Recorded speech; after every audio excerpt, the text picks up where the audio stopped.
Hello, Rick Schatzberg. How are you today? Good. Hi, Daniel. It's nice to meet you. You and I have not met before, but we have a mutual friend in Lori Grinker, and Lori was kind enough to connect the two of us. And you were kind enough to send me a copy of The Boys, the book that you did, which is going to be a focal point of this conversation.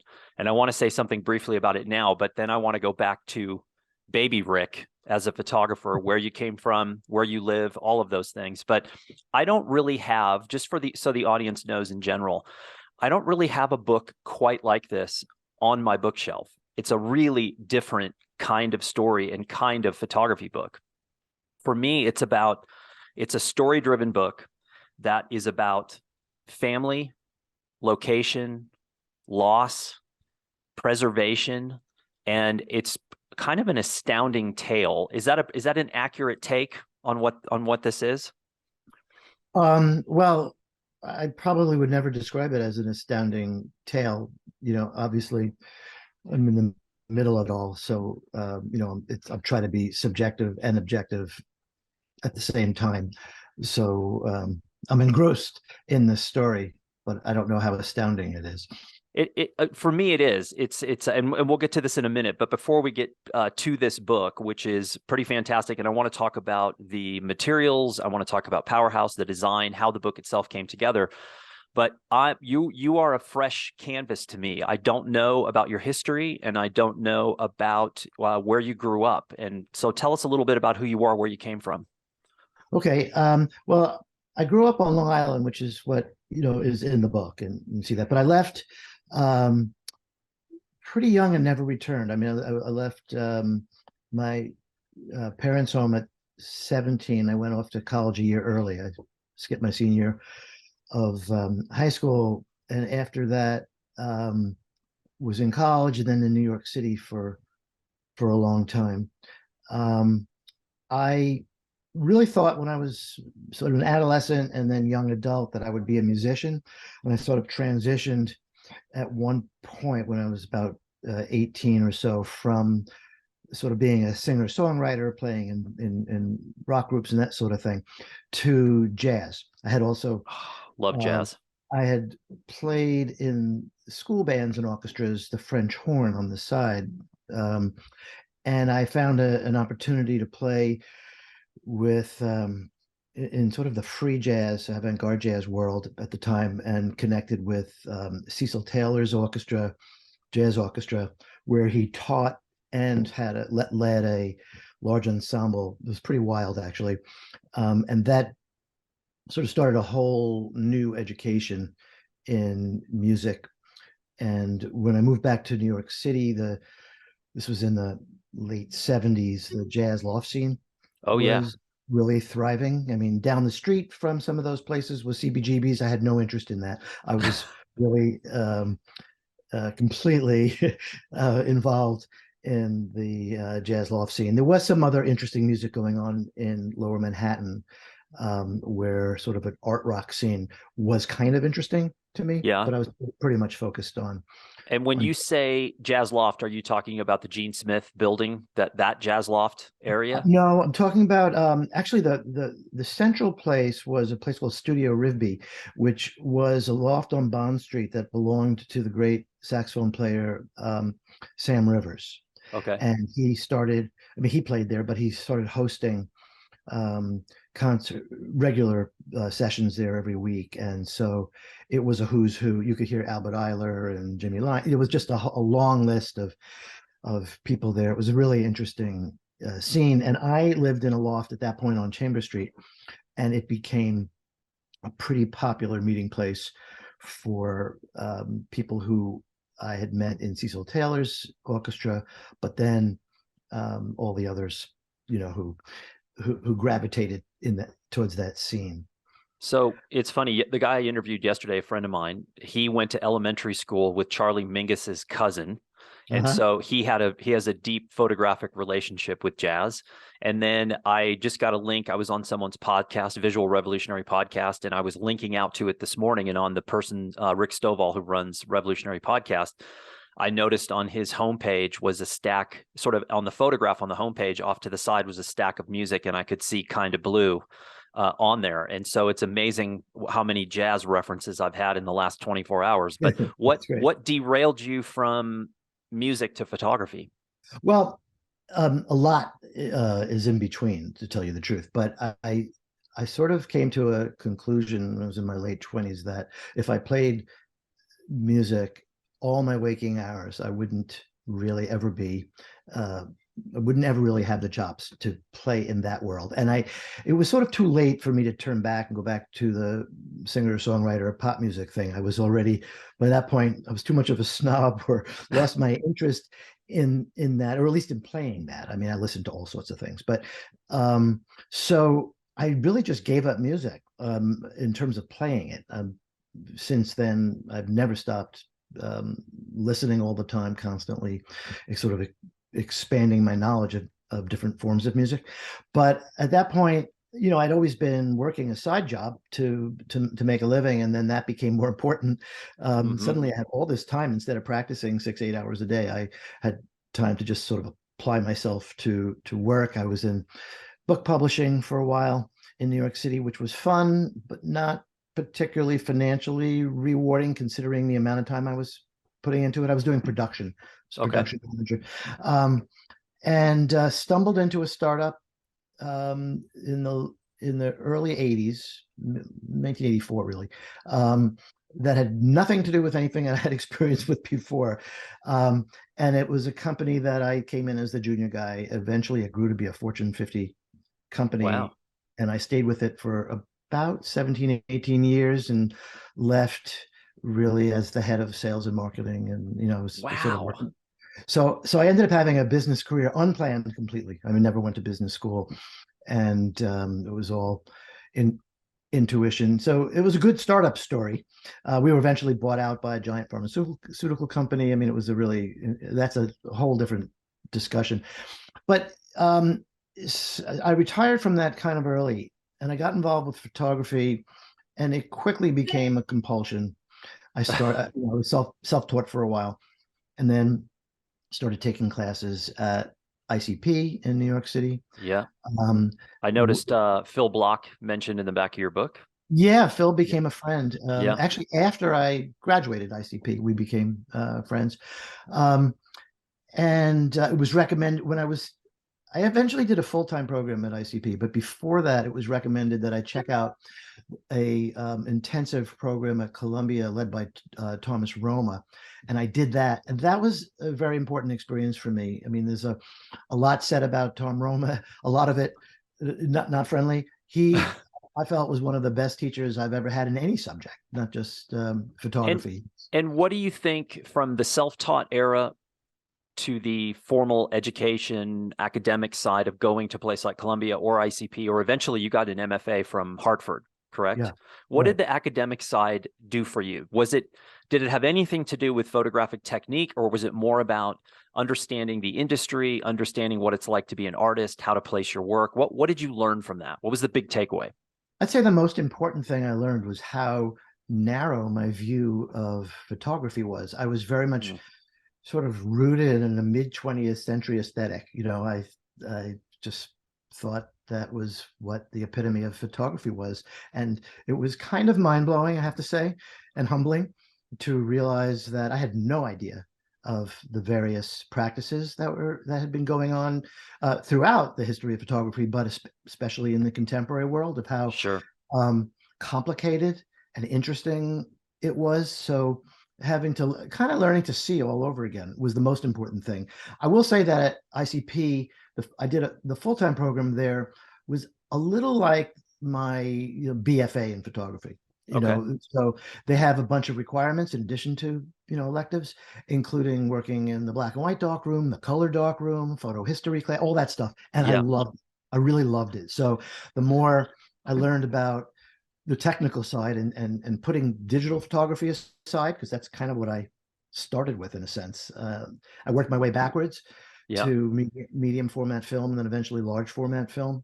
So I kind of went in reverse, and but it really was the experience of understanding how varied and complicated and interesting photography can be, and get away from just sort of this decisive moment idea, Sure. which is what I originally thought photography was.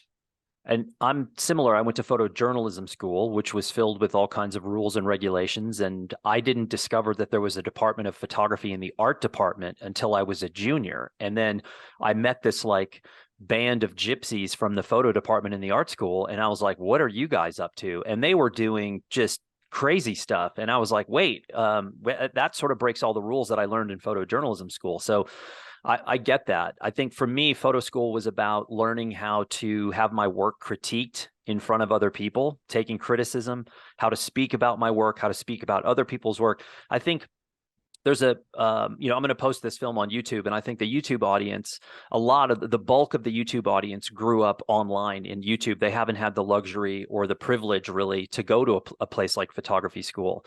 So oftentimes they assume that photography school was 100% about f-stops and shutter speeds and learning. And I said, that's like 10 days at the beginning of the thing. And then you're on your, then you're there to make work and learn how to be a photographer. Especially when you get an MFA. You're really working on your own.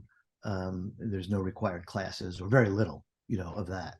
And so that's a completely different experience. And that was sort of a surprise to me, actually, at how much you work on your own and then get feedback from advisors and other reviewers and colleagues.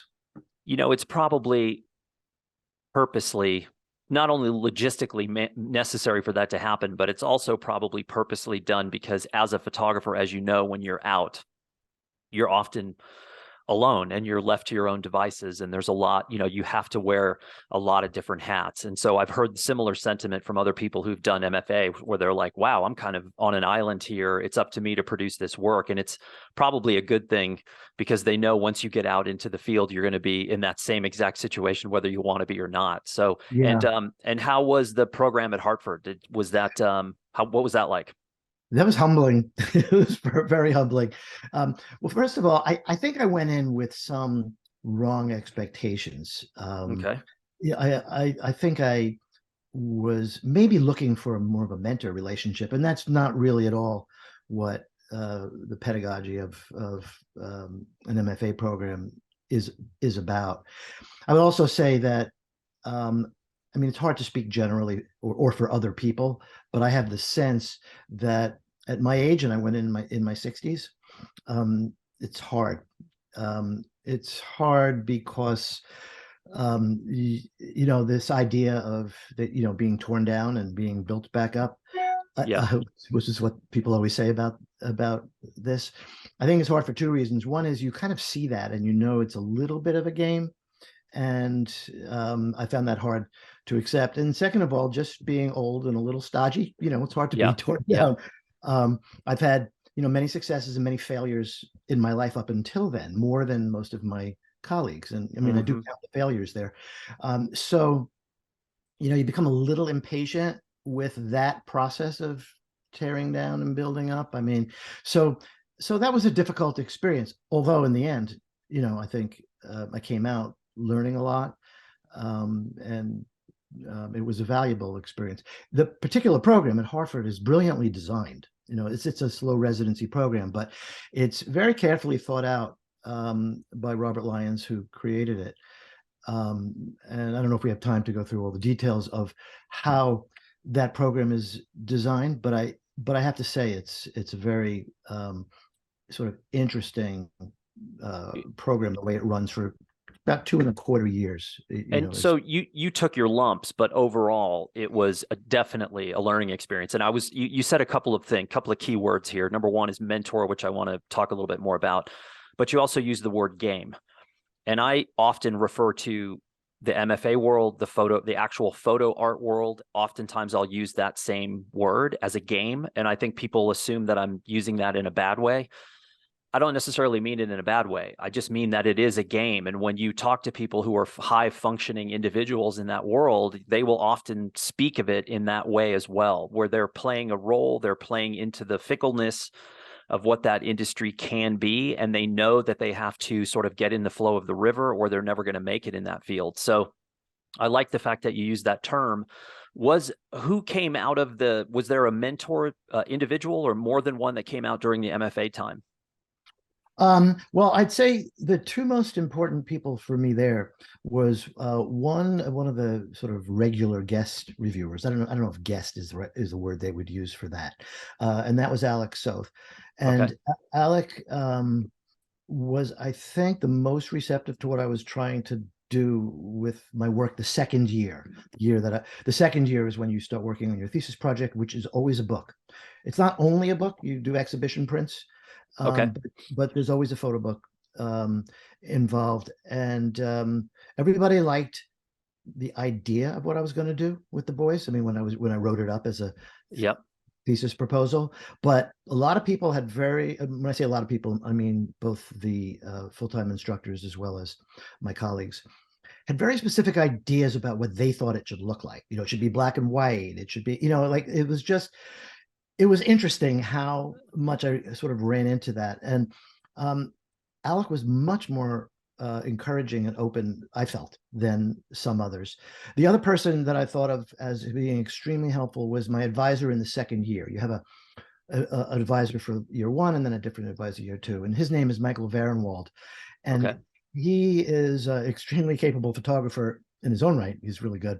But he also was very helpful in terms of the feedback on the work, but also in navigating some of the things I was feeling and going through. I mentioned the word game, and I would say that there is this aspect of some of these critiques where you feel like there's a good cop, bad cop thing that's actually set up in advance. And once you see that, Yeah. it's hard to take that seriously, and then you could kind of get a little cynical about things. And Sure. if your cynicism comes through, it doesn't help you. So there's a little bit of learning that that comes out of that. But anyway, those were the two people I would say who were most helpful, but there were many others. I mean, I'm going to leave out. I've never met Alex Soth, but his name comes up all the time because I started a YouTube channel a couple of years ago, based on a suggestion by a friend and also Blurb asking me if I could do motion content. And I said, I don't know. I've been a still guy my whole life. But I'd like to learn how to do motion. And that's what sort of got the YouTube thing rolling. And Alex name keeps coming up because when I started making YouTube films, people would reach out and say, hey, there's nobody really talking about the things that you're talking about, which is the real photography industry and sort of photo education, but also being a photographer, not online, but in the actual photography world, editorial, commercial advertising.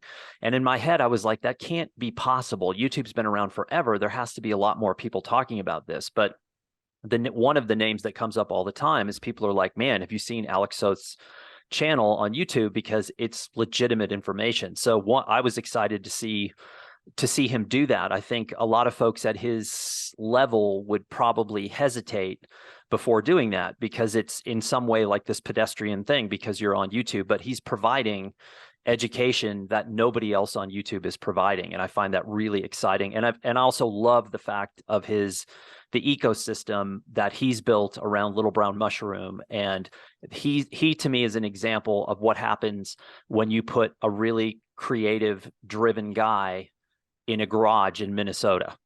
Like that all of that can come from a garage in Minnesota is absolutely thrilling because I'm 53. And when I started in photography, I didn't have any of these tools. I didn't have a way of like building an ecosystem. My career was in the hands of a handful of people in Manhattan that I'd never met. And so I think it's fantastic.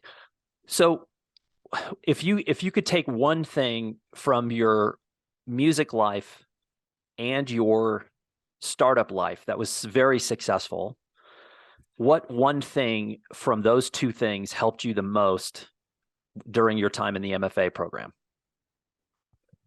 Well, from the music life, it had to do, I guess, with learning from Cecil Taylor how contemporary practice is sort of built on the traditions that came before you, but may seem like an absolute radical break from it. So people listening to his music, for instance, may really be hard pressed to find any Monk or Ellington or Charlie Parr, any of that work.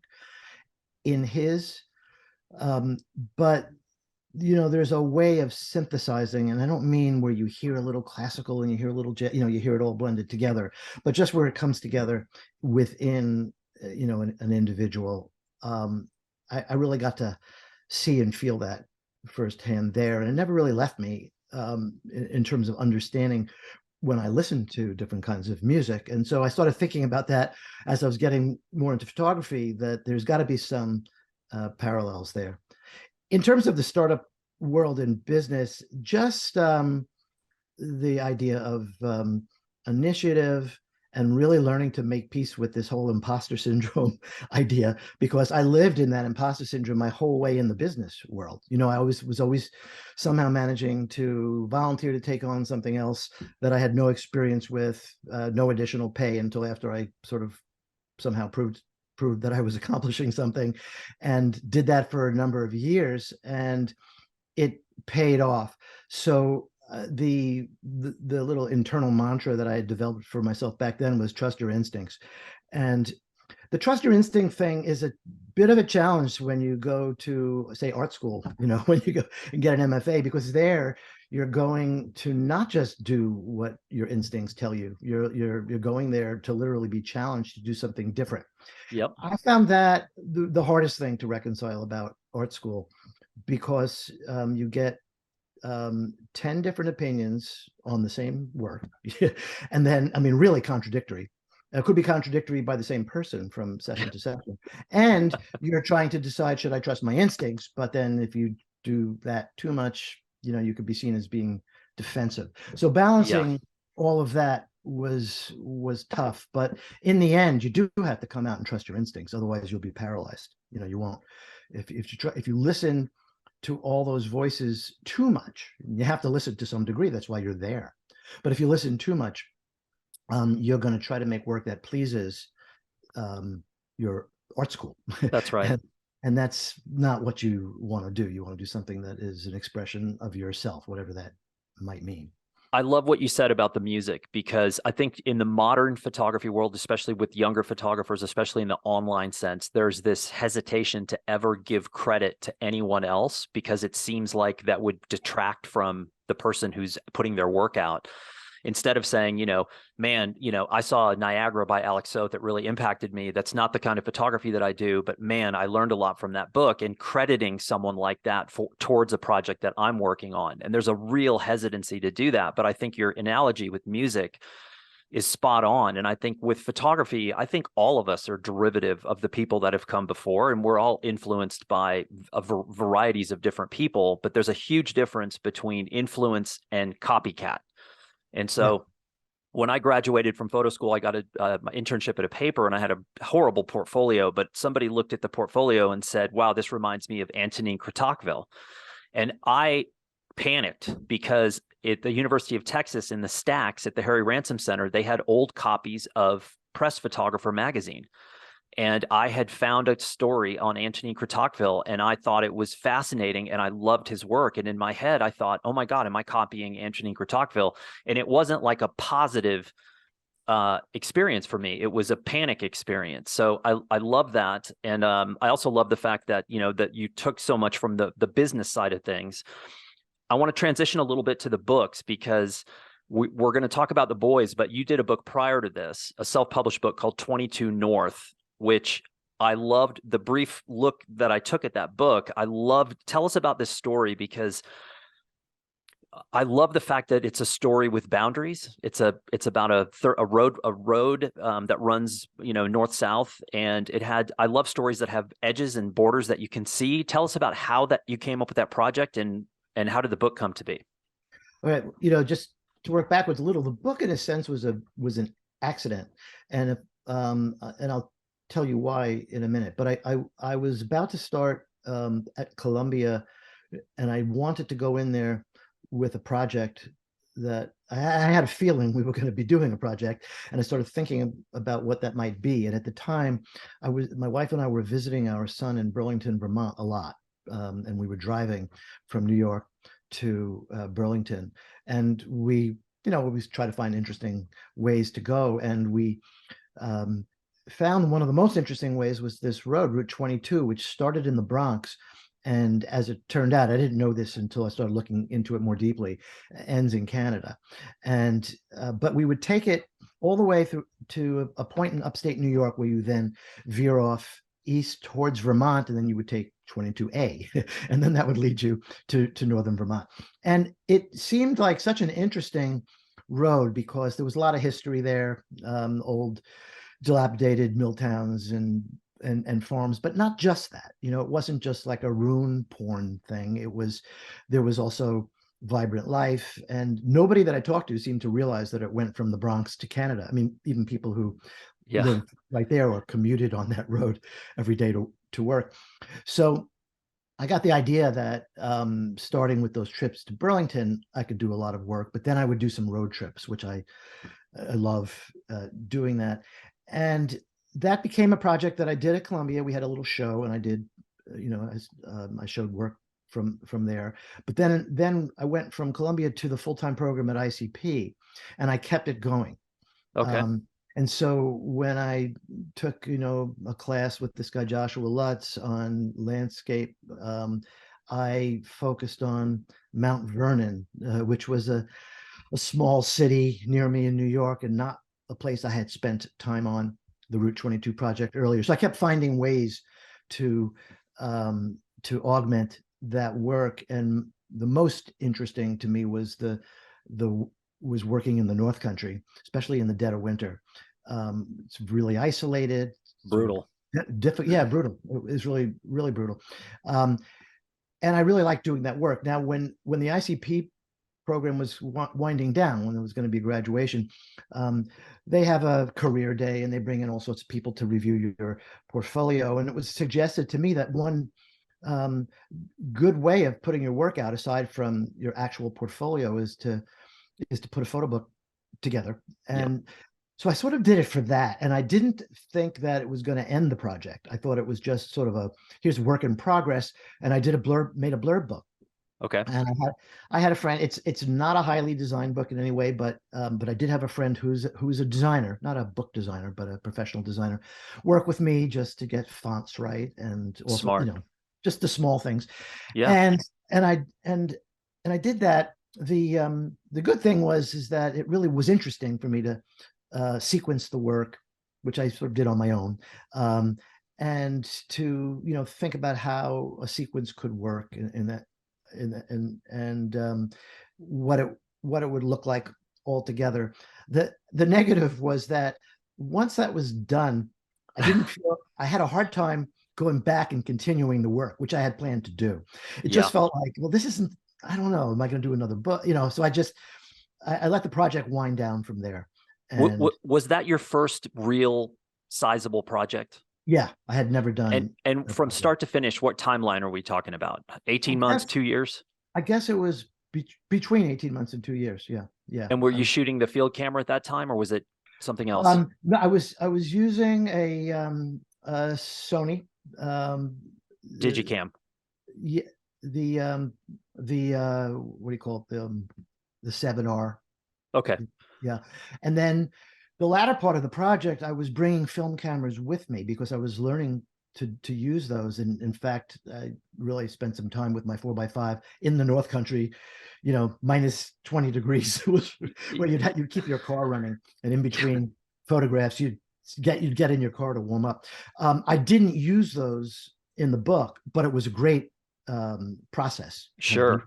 I was wondering about that. Yeah. So I practiced on my Mamiya for medium format film, and then the 4x5. But everything that's in the book was really with the Sony digital camera. Okay. And that's the last thing I did with the digital camera, really, other than, say, family photos. From there, I really just wanted to work with film for a few years, and that's what I did. What's interesting is I went to photojournalism school, graduated in 92. It was all film, obviously. Started working for Kodak in the late 90s, Kodak Professional out of Los Angeles, and they were making DCS 520, 560, the first like real professional digicams. So when I left Kodak and went back to being a photographer, I switched to digital, and no one else I knew was shooting digital. And I was getting all these jobs because I was digital and it was new and people thought it was cool. And then it lasted for a few years. And I just sort of fell out of love with it. And I went back in the last like 12 years of my career before I quit photography. I shot all film when everybody had transitioned over to digital. And it was weird sort of always being on the opposing team. But one of the things I've noticed is that, because I have other friends who did the MFA in Hartford as well. And what I've noticed is a lot of people that go into MFA programs go in with a digital camera in their hand and come out with a film camera in their hand. And I'm wondering, was that common at MFA? Were most everybody else working with film, or was it a mix?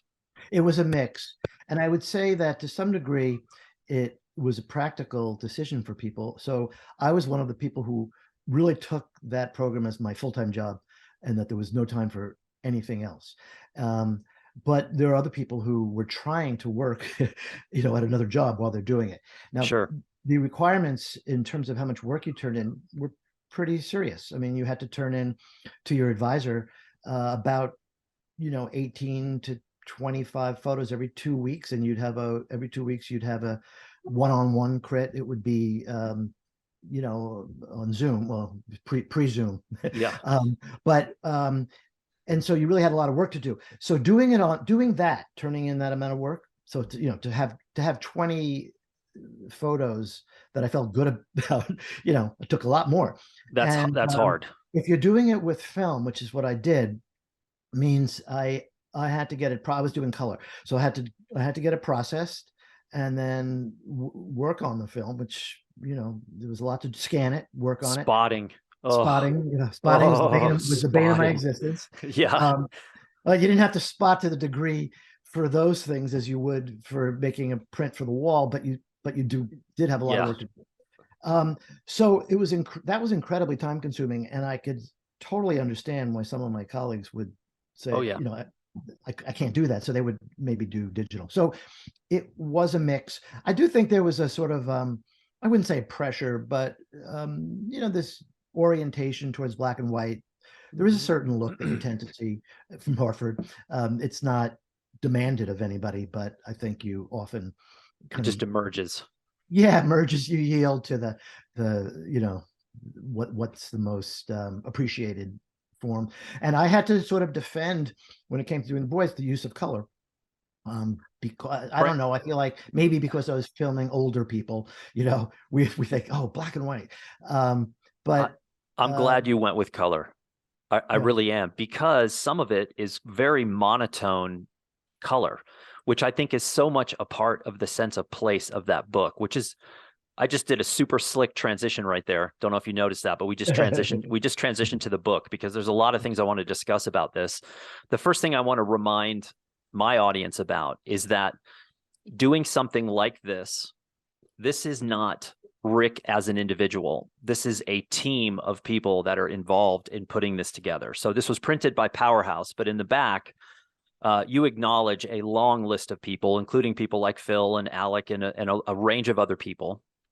But the first thing I want to talk about is you also mentioned the influence of a book prior that you had experienced, Geography of Place, and that was impactful on you.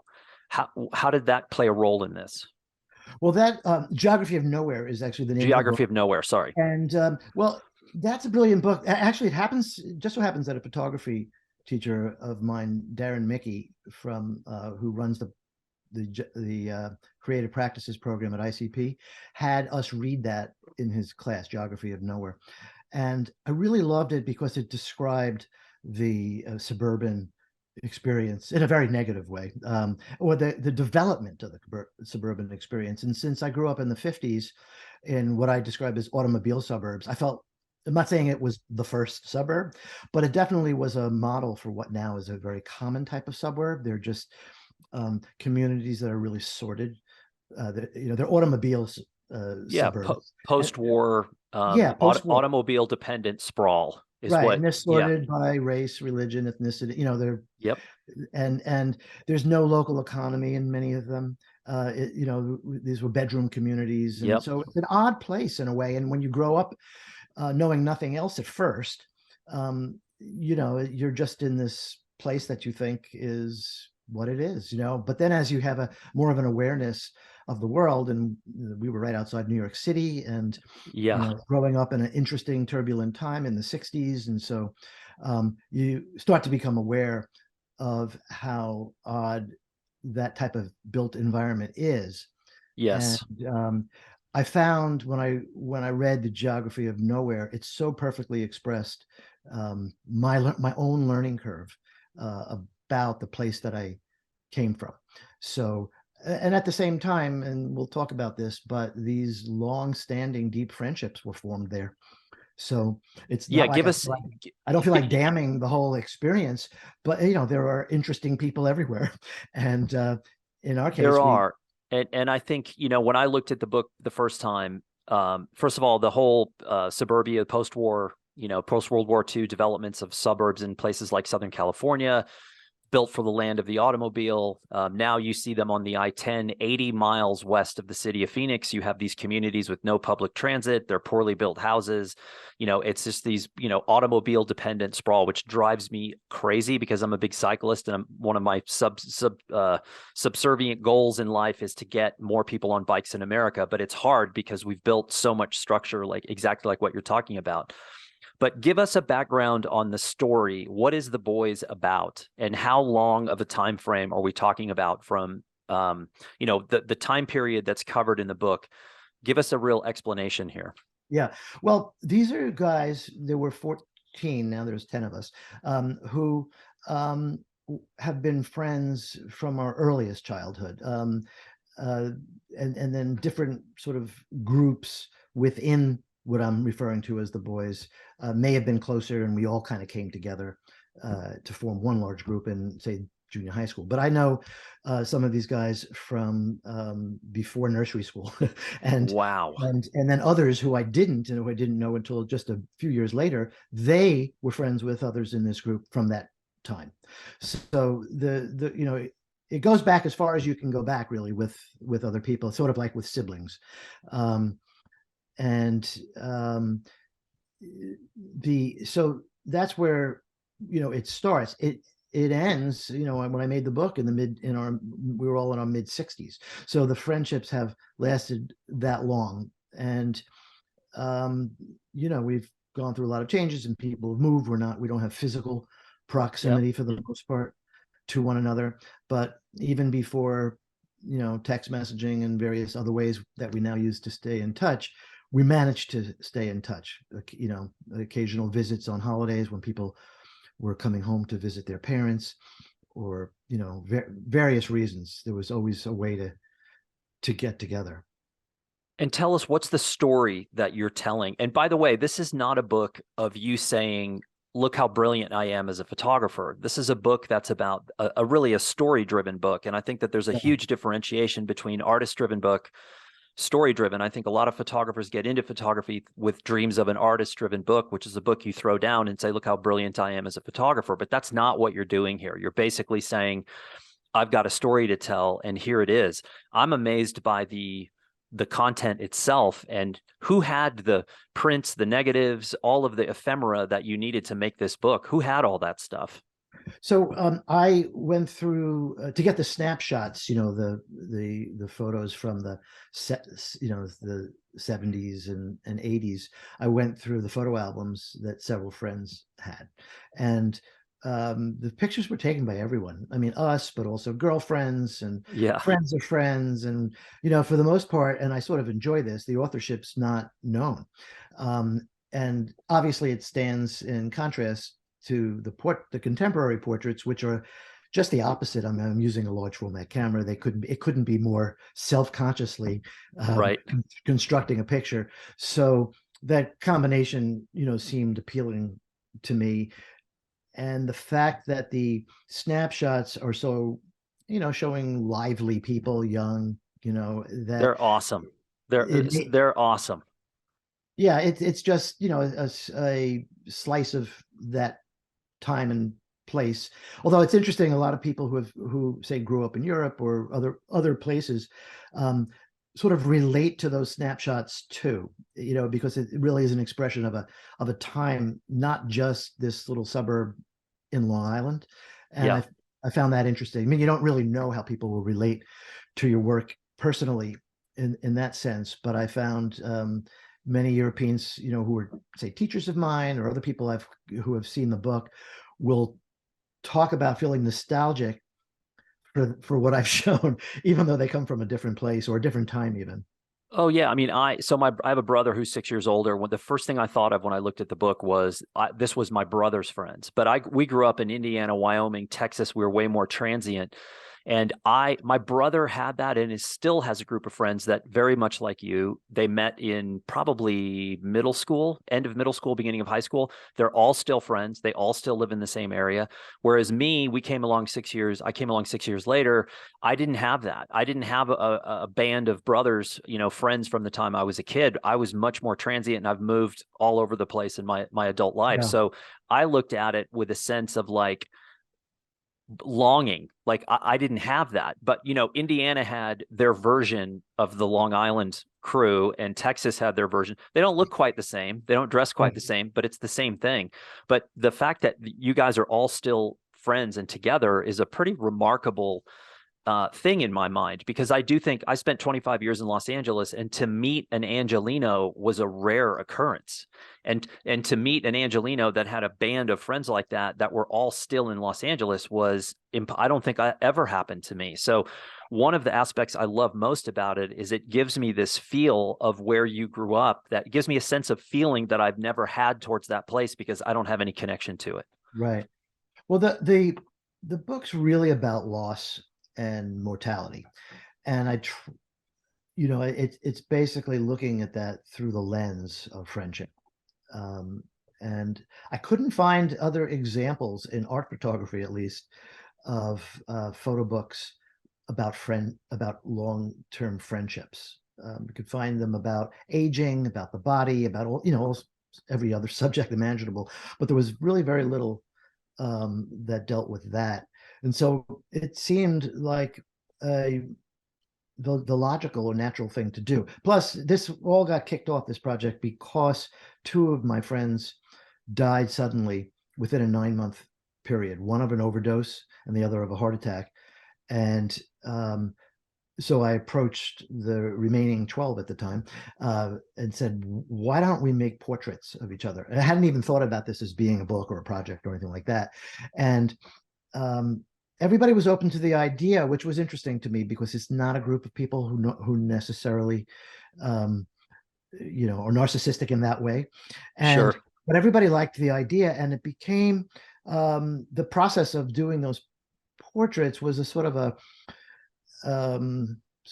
it was a nod to our friends who passed away, and it was basically a statement that we're still here, a certificate of life for us. And then the idea started to form in my mind that this was actually something I could explore more deeply, and turn it into a project. And I had to ask my friends if they were comfortable with this being a thesis project, because a lot of people would then see the book, evaluate it. I would not want pictures of all of us trying to look our best necessarily. I would just want us to look the way we look, in a sort of isolated way, and just portray us, honestly. And they were all fine with it. I got really no pushback. Well, I think that, to me, that speaks to trust, because they've obviously known you for a long time. You're articulate. You're able to explain what you're doing, the reality of what it means to be in a thesis project, what it's going to mean to be in a book that's going to be maybe printed and go public. And I think that really doing this kind of work. But to me, it's a subtle project. And I think I'm not surprised that you didn't find a lot of other photo books about this. I would, in photography terms, I would equate this to a photographer who makes photographs of things that 99% of other photographers would walk right by. There's a Portuguese photographer named Paulo Nozolino, and he did a book with Steidl called Far Cry. And it's one of my favorite photo books. And when I look at that book, I look at things that I would have walked by that all day long and never thought to photograph any of that. So when I look at this book, it just feels it's such a personal thing. There's not one bone in my body that looks at the boys and says, oh, this was a commercial project to, like, make Rick famous as a photographer. It's just an amazing story. And I just keep flipping back through those. In a weird way, it's more about the viewer than it is about you, because you can't look at these pictures and not relate them to your own life. And that's a Well, very unique thing. I'm glad to hear you say that, because I don't feel that it's sort of nostalgic for me. And if I've said this before, but I felt like if they're, despite the fact that it's a bunch of middle-aged guys approaching, old age, all heterosexual, all cisgender, able-bodied white males, but if it doesn't somehow work on a universal level, this will be a failure. You shouldn't have to know anything about Long Island or, be any of those things that I just described to find To engage with something it. in it. And so that was sort of my gauge. Although interestingly, I didn't thinking of it that way. It really didn't occur to me until it was pretty much finished to think about, well, how are my friends going to feel about this now that I put it all together?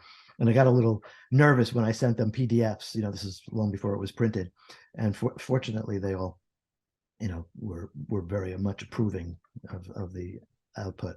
Isn't it funny how the insecurities of the photographer mind, the doubt creeps in? I don't think I've ever done a book that I haven't felt the same way of, like, oh my God, is somebody gonna react to this? Let's talk a little bit about how the book itself came to be.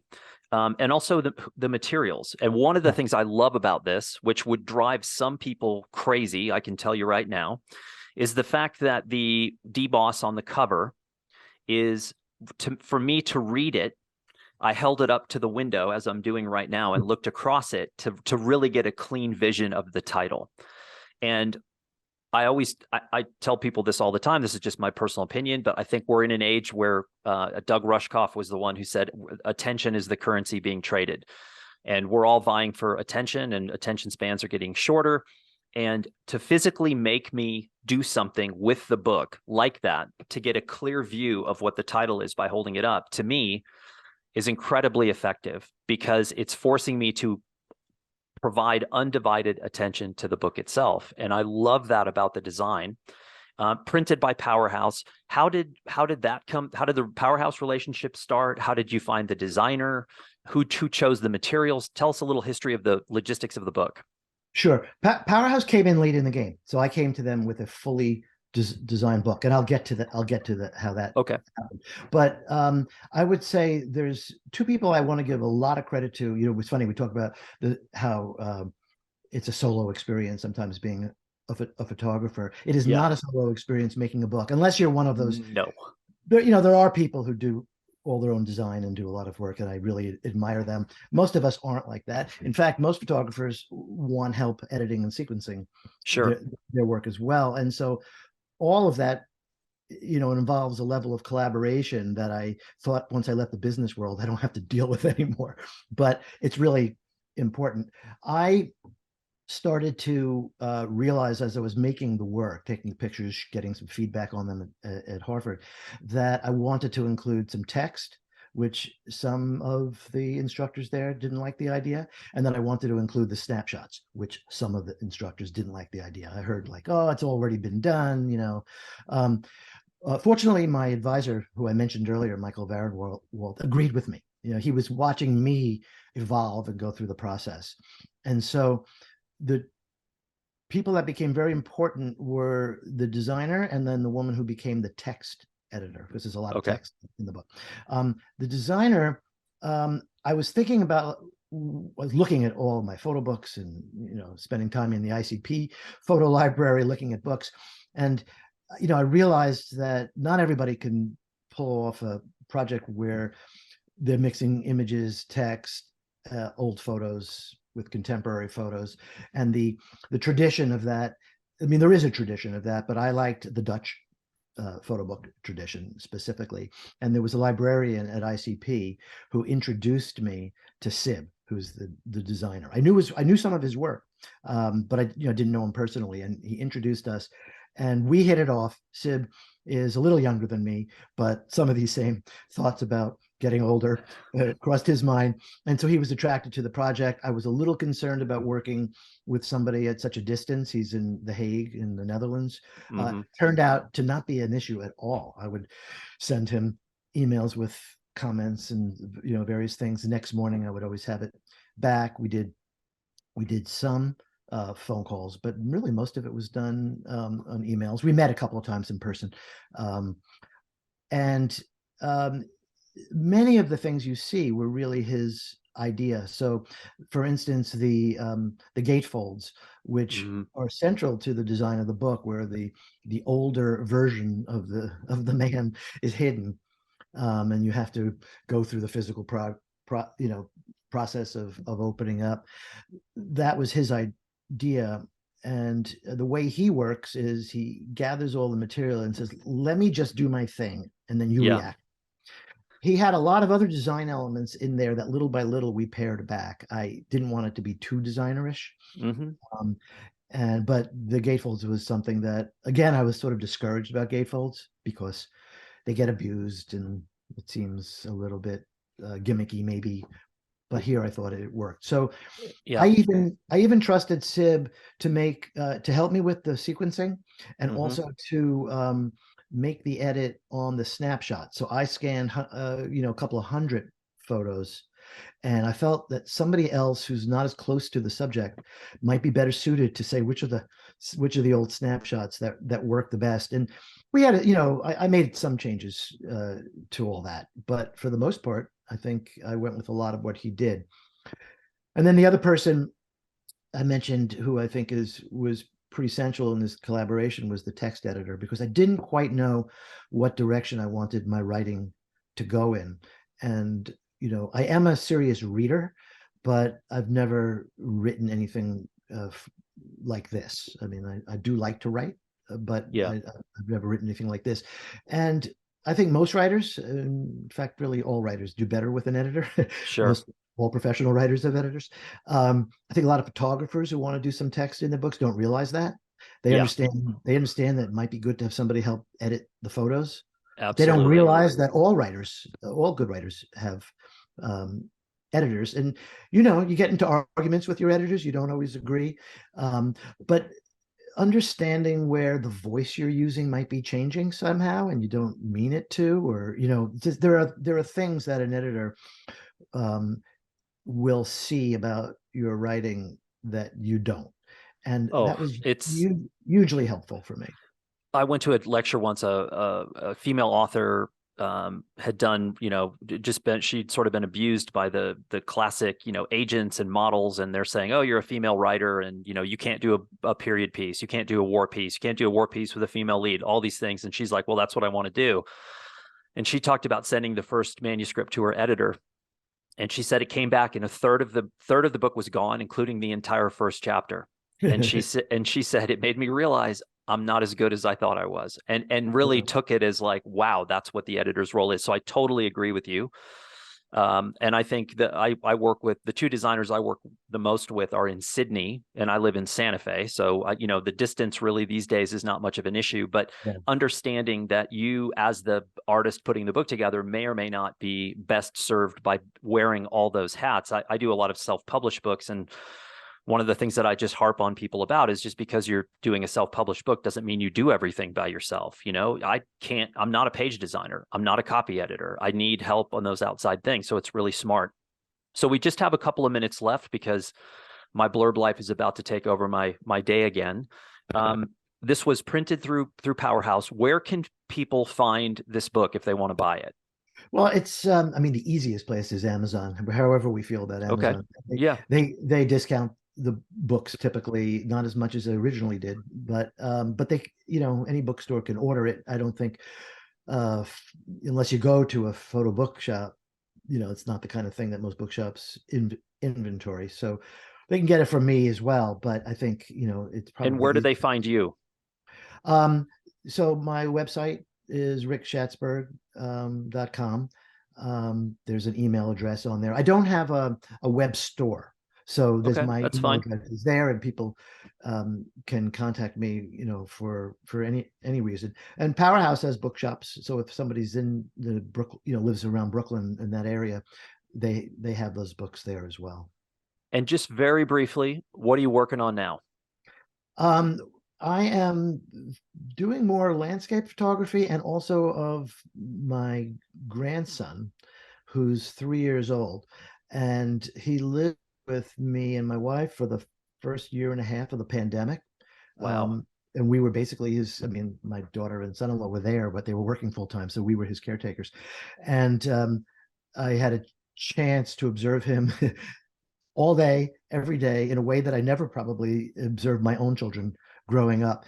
And so as soon as he got to the age where he had some consciousness of what was around him, it became interesting. He became interesting to photograph. Infants, I don't find that interesting to photograph, other Yeah. than sharing family pictures. But as a toddler discovers the world, I think that it's really interesting to try to sort of understand their growing consciousness. So I've been photographing him and the landscape around me. Excellent. Well, I just want to say thank you so much for doing this. And thank you for sending me a copy of the book. It's fantastic. I'm leaving it out on my sort of current stack of books. We have when people come over so that they get a chance to check it out. We didn't even get to the insert in the back. The design of the book is beautiful. I love the way it's laid out. I love the story. I love everything about it. And also the commitment that it takes to actually do something like this, not just the principal photography, but putting together the design team and the entire team that it takes to put a book into the world. A book friend of mine talks about, it's like getting married and having a baby when you do a book. It's a real commitment, and I commend you for doing so. But just thanks for taking the time to have a chat. Well, thank you, Dan. I really appreciate it.